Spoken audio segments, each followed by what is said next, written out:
Let's open by talking about a partnership. We have 3 partners. This is a real case. We have Malone, Chu, and Patel. Malone owns the company. He does all the right things. He goes out, gets everybody signed up as employment at will. They agree that they're just employees. They're working together on the partnership, but later Patel comes back and says, you agreed to make me and Chu partners, Mr. Malone, and takes them to court. And the court looks at it. What do you think the court does with these facts? They're working together. There's an employment at will agreement. They're clearly employees. But a few times, he said, yeah, I want to make you my partner in the future. What do you think the court does with this? Essentially, yes, there is a common law marriage idea out in the partnership world. And that is, if you have 2 or more owners taking on a common enterprise as co-owners for profit, then you're a partnership, right? So as long as you've got these 2 people taking on an enterprise, sharing the profits, the court can find there's a partnership. And that's what they did. They looked at this analysis and said, acts like a partnership, looks like a partnership, must be a partnership. All of this goes to the fact you need very careful documentation. You need to document who's in, who's out. If you form a company, that's a separate legal person. An LLC, a corporation, separate legal person. A sole proprietorship is not a separate legal person from the owners of the business. So if you have a sole proprietorship, all of your assets are exposed. Any liabilities of the business are your liabilities. There's no firewall between the person and the business. Everything is merged together. If you're a partnership, a general partnership, the form of partnership that defaults if you don't do anything special, same deal, except slightly different. So your personal assets are fully exposed for this general partnership. You're exposed for all the liabilities on behalf of the business, which means even if it's not you taking the action, if it's your partner taking the action, partner B goes out and has an accident with the car, partner A's, all his assets are on the line. Full exposure, no limits. That's what happens if you don't form an entity. Private equity groups have loosened up a little bit. It used to be if you want to get private equity around, you had to be a corporation. They would not invest in an LLC. That's changed a little bit. So now you do have the possibility of getting private equity investment with an LLC. But if you're going to go public, you're probably moving to the corporate stage sooner than later. C corporation is a separate tax entity from the owners. So you have tax at the corporate level, income, net income, pay corporate tax. Then if you make a dividend to your owners, personal income tax to the owners for that dividend. LLCs, I like them. If I can get a company to be an LLC, if it makes sense in their business structure, that's good. It's simpler. Corporation, you're going to have, unless you do something special, you're going to have a board of directors. You're going to have meetings. You're going to have an annual shareholder meeting requirement. You got to keep records of all this. In the real world, people get behind on their corporate formalities. They forget to update the stock certificates when people change. They forget to have their board meetings. They go 3-4 years without an annual vote.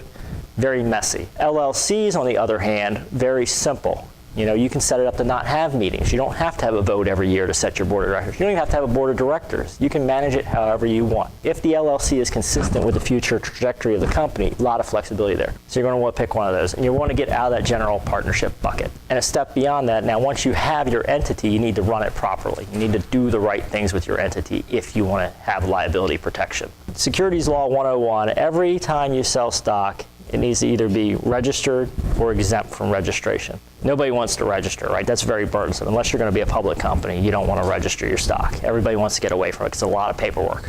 And again, we're going to look to the future. How do we want to exit? How are you getting out, and what does that mean we're doing today?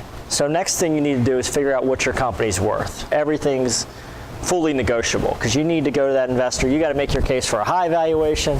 They're probably not going to like your valuation. They're going to think a little bit less. And then you need to start thinking about your cap table. What percentage ownership does everybody have? How much is that investor going to get? And what does that future of the company look like? Those investment dollars coming in means there's more assets there, which means theoretically your valuation should be higher. So remember that when you're bringing in the investment dollars. But you're building these tables of kind of where you're going. But you've got to look at your future rounds too, because the investors are going to be negotiating whatever rights. They're going to ask about vetoes. They're going to want a board seat probably. And they may ask for what they call dilution protection, which is in the event that you issue stock round 2 or round 3, they want to make sure that they don't become a smaller investor. They want to keep that same proportionate share of the company. I was at a conference about a month ago, and one of the speakers had exited via IPO. He took his son to McDonald's, and he had to call the credit card company before he went to McDonald's to make sure he had enough money to buy lunch for his son. And then his son wanted to get a bigger meal, and he said, no, you can't have that. And 2 weeks later, he sold his company for $180 million because he was cash poor. And this is not an uncommon story for founders. They get all the money tied up there. And the investors love it. This is what the investors want. They want you hungry, and they want you cash poor.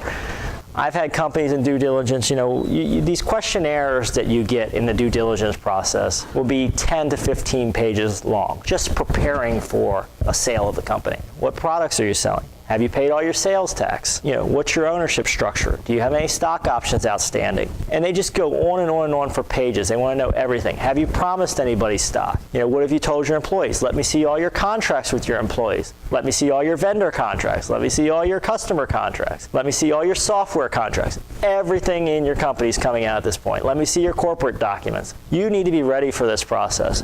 And you could spook a buyer. If you don't give the due diligence documents to the buyer in a timely manner, they're going to say, well, what's wrong with this company? Why doesn't this company have these records? Well, what's going on over there? You don't want them to think you're a Mickey Mouse operation. You want them to know that you're serious and that you're running your business as a business and you've prepared yourself for the acquisition process.